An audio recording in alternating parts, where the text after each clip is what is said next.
utang 7,7 M. Ya, 21 tahun dan itu terjadi 18 hari setelah nikah. Rambut saya ini kan dikit ya. Ini utang saya tuh lebih banyak dari rambut saya. Wah. Nagih hutang sekarang. Gue lagi susah. Harusnya bulan lalu pas gue punya duit. Lo kita yang dimarahin. Kalau di rumah saya, kalau kita utang, ingat IMF. Istri nggak punya, mertua nggak punya, family. IMF.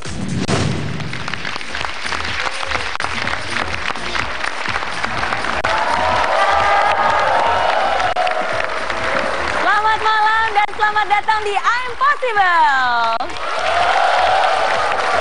Dan senang sekali seperti biasa saya Mary Riana dan juga McDenny kembali menyapa Anda. Karena lewat program ini kami bukan hanya memberikan inspirasi tapi juga memberikan solusi. Dari impossible jadi I'm Possible.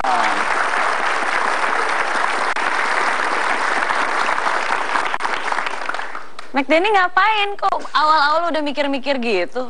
Selama saya di sini, Ngitungin apa nih? ini jari saya lengkap apa enggak? Ngitungin apa?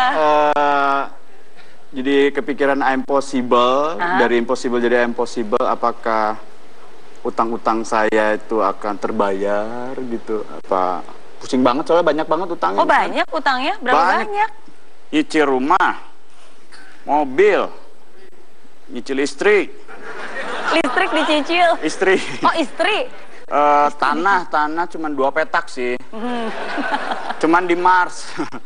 Takut bumi ntar hancur kan punya di Mars ya. Mahal. Beneran kan nih ngitung utang? Banyak utangnya? Bah. Miss Mary, rambut saya ini kan dikit ya. Ini utang saya tuh lebih banyak dari rambut saya. Wah. Belum lagi saya harus ngelunasi utang-utang negara. Itu saya itu.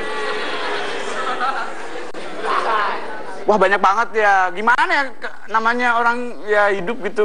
Ya buat biaya hidup lah Miss Mary gitu. Apalagi udah punya istri, punya anak yang udah 1 tahun lewat berapa bulan gitu. Ini yang biasanya menjadi komentar banyak orang. Utangnya banyak. Ya gimana lagi kan buat biaya hidup. Saya kasih tahu ya Den. Ini ada yang salah dengan hal itu. Kenapa? Karena yang bikin mahal itu bukan biaya hidup. Tapi yang bikin mahal itu adalah gaya hidup. Jadi sebenarnya hutang itu nggak masalah sih, boleh-boleh aja boleh, hutang. berarti kan? Ya tapi ada syaratnya. Apa, nah Miss makanya malam ini kita mengangkat tema hidup tenang dengan hutang. Bisa nggak ya? Bisa nggak? Kayaknya sampai sekarang saya nggak tenang hidupnya. Oke, langsung saja nanti kita akan bahas dan tentu saja seperti biasa saya tidak sendiri karena sudah hadir di studio malam ini seorang inspirator sukses mulia, CEO dari Kubik Leadership dan juga Coach I'm Possible, Pak Jamil Azaini. Pak Jamil Azaini. Selamat malam Pak Jamil. Nah, Makin kece Pak Jamil. Keren. Pak Jamil. Keren. Oh, kok Keren apa? Keren tuh keren yang move on. Oh keren. Bisa aja. Pak Jamil, Iya. tadi saya baru menjelaskan kepada McDenny, Iya. yang bikin mahal, yang bikin orang banyak hutang tuh bukan karena biaya hidup, tapi gaya hidup. Iya. Dan harus bisa membedakan namanya kebutuhan, yang mana yang namanya keinginan. Iya. Karena kalau hidup itu banyak hutang, mana mungkin bisa tenang? Iya. Mungkin nggak? Saya karena pernah punya hutang, jadi dulu saya sejak mahasiswa udah bisnis sama temen, akhirnya ditipu sama temen. Iya, punya 11 perusahaan, bangkrut 12. Ya. Kok bisa? Iya. Hitung lagi, dihitung dan hitung. Itu ngutang sampai nombok. Iya, karena ada teman saya yang tugasnya nyuplai ke perusahaan saya. Begitu perusahaan saya tutup, dia hanya suplai satu-satunya ke perusahaan saya, tidak nyuplai ke lain. Begitu perusahaan saya tutup, dia ikut tutup. Saya jual rumah, saya jual mobil, saya jual tanah. Punya hutang banyak. Pakai logika manusia sampai 7 turunan nggak lunas ya. Itu gelisahnya minta ampun. Kalau zaman sekarang kan kalau ada yang nelpon kelihatan nomornya. Zaman saya dulu nelpon ke rumah nelponnya. Oh iya. Nggak diangkat takut saudara. Kalau diangkat debt collector. Iya. Ya. Nah makanya kemudian hidup pakai utang itu nggak terlalu tenang. Oke, tapi sebenarnya apa sih yang membuat orang itu bisa berhutang? Karena utang itu kan alasannya ada banyak macam ya Pak Jamil ya? Kalau menurut pengalaman saya dan pengamatan saya, orang punya hutang itu ada beberapa hal. Apa aja? Yang pertama tadi, gaya hidup wah. Ingin terlihat mewah tapi hidupnya susah. Ingin terlihat keren tapi hidupnya kiri. Keren sama kiri itu bedanya huruf N, ngutang. Ya. Oh. Ya, jadi benar. ingin kelihatan hebat ya, kayak konglomerat itu, padahal melarat gitu. Iya. Iya. Berarti dulu Pak Jamil pas ngutang melarat ya? Nggak boleh gitu sama guru. Maaf, Bu. Habis utang saya belum dibayar dulu. Tapi bener sama Pak Jamil tadi bilang bedanya kere sama keren itu N. Kadang-kadang Keren. orang yang ya orang kere tapi karena ngutang akhirnya jadi keren, gitu ya. Kelihatannya keren. Kelihatannya keren. Padahal kiri, hatinya rapuh. Ya. oke. Yang kedua besar pasak daripada tiang. Jadi apa namanya, penghasilannya lebih kecil daripada pengeluarannya. Ya. Kayak ember bocor, masuk gitu, tapi kemudian keluar. Ya. Iya. Ya. Kalau bocornya banyak, cepet habisnya, Habis. akhirnya ngutang gitu. Nah, bocornya ini pendekatannya bisa dua nih, Miss. Apa? Bocor karena kemudian memang kita salah ngelola duitnya, ya, nggak apa namanya, pokoknya asal keluar, ya. Kalau dalam kacamata pembahasan utang itu ada dua. Ada bocor finansial, itu karena kita ya salah ngelola. Iya. Ada yang bocor karena spiritual. Bocor spiritual. Iya, bocor spiritual itu Hubungannya? karena dia berbuat dosa. Itu secara tidak langsung nanti duitnya akan berkurang. Ya. Dia berbuat kesalahan, gitu ya. Oke. Dia berbuat Ada aja pengeluaran tiba-tiba, pokoknya keluar aja gitu. Iya, rezekinya. tiba-tiba habis ya. Itu yang sering disebut uang panas ya. Perasaan gajinya gede, ya, luar biasa penghasilannya. Loh kok cepet habis? Nggak ada yang nyantol, nyantolnya cuma dasi doang. Ya. Kok tahu ya? Ya sama kacamata lah, gitu ya. Ini Ya. juga masih ngutang, kacanya kagak ada.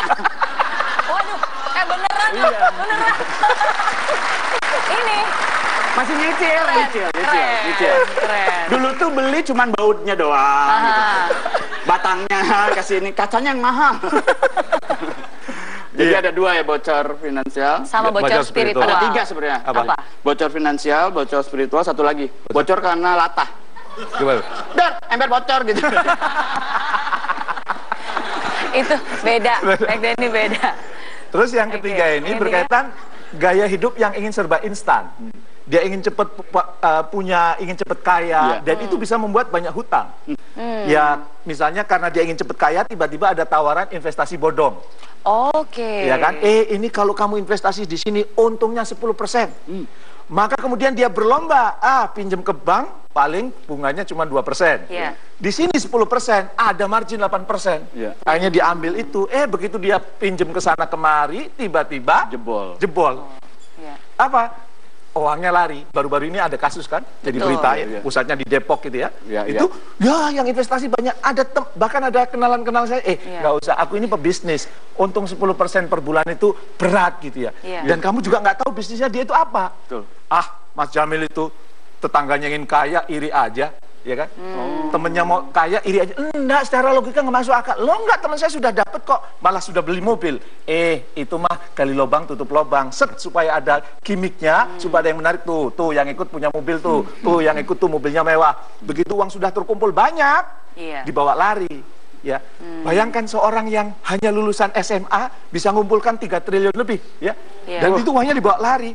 Dan itu kumpulan dari orang-orang yang semangatnya instan. Betul. Pengen kaya dalam waktu cepat ya, gampang teriming-iming ya. Dan itu bisa membuat hutang kita makin banyak. Ya. Dan yang berikutnya ada utang turunan. Utang turunan? Iya. Aduh, kasihan amat. Ya, waktu hidup bapak ibunya tukar utang, belum lunas sudah meninggal. Yang tanggung jawab bayar kan anaknya. Dan ada utang yang keempat juga. Apa? Utang yang karena kebutuhan khusus. Misalnya kebutuhan pokok, mau sekolah nggak punya uang, utang. Nah, utang yang seperti ini diperbolehkan. Tapi saran saya utangnya ke IMF. IMF itu singkatan istri, mertua, family. Saya makanya kalau di rumah saya, kalau kita utang, ingat IMF. Istri nggak punya, mertua nggak punya, family. IMF. Istri kan duitnya duit kita juga, Pak. Iya. Iya. Kita ngutang pakai duit kita gimana ya, istri? Kalau saya prinsipnya begitu saya punya uang, saya kasih ke istri saya, maka itu bukan milik saya, itu milik istri saya. Maka kalau saya mau pakai, saya minta izin sama dia. Ya, berarti, mah boleh nggak aku pinjem? Emang mau pinjem berapa? Ya, mau pinjem sekian. Oke, statusnya hutang ya. Jadi walaupun sebagai suami, saya bayar. Ya. Istri macam apa itu Pak Jamil? Berarti dari berbagai macam jenis-jenis hutang tadi, ya alasan-alasan kenapa orang berhutang, ada yang memang sebenarnya nggak boleh atau sebaiknya tidak mau hutang, tapi ada juga yang sebenarnya diperbolehkan. Iya. Khususnya untuk kebutuhan-kebutuhan, misalnya anggota keluarga masuk rumah sakit butuh Iya, biaya, iya. hutang nggak apa-apa. Iya. Atau mungkin butuh uang untuk sekolah, Saya dulu hutang mau nggak kuliah, apa-apa. mau berangkat kuliah ke Bogor itu Iya. utang sama orang kaya di kampung itu. Pak Jamil maaf, saya juga ada di sini jadi lihatnya ke sini gitu. Lihatnya Miss Mary terus Pak Jamil. Saya memang senengnya lihat yang seger-seger gitu ya. Tapi bener loh, oh Pak Jamil bener. Karena saya juga ingat ya, waktu saya kuliah pun juga dulu karena butuh biaya akhirnya ngutang. Ke teman-teman. Bukan ke teman, ke pemerintah Singapura waktu itu dikasih Kalau saya dulu pinjam. utang ke RT, ke RW. Dipercaya ya, dipercaya. Hah? Enggak, malah dikasih surat tanda tak mampu. Oke, nah tapi ada satu lagi yang menarik Pak Jamil. Ada orang yang sebenarnya punya uang, tapi memang habitnya aja, kalau bisa nyicil, ngapain saya bayar lunas, mendingan utang aja. Nah ada juga orang yang berpikiran seperti itu. Kalau kayak gitu gimana, benar atau Itu salah? menurut saya mempersulit diri. Karena Jangan dibahas dulu kalau gitu, kita akan bahas setelah yang satu ini. Jadi jangan kemana-mana, dari impossible jadi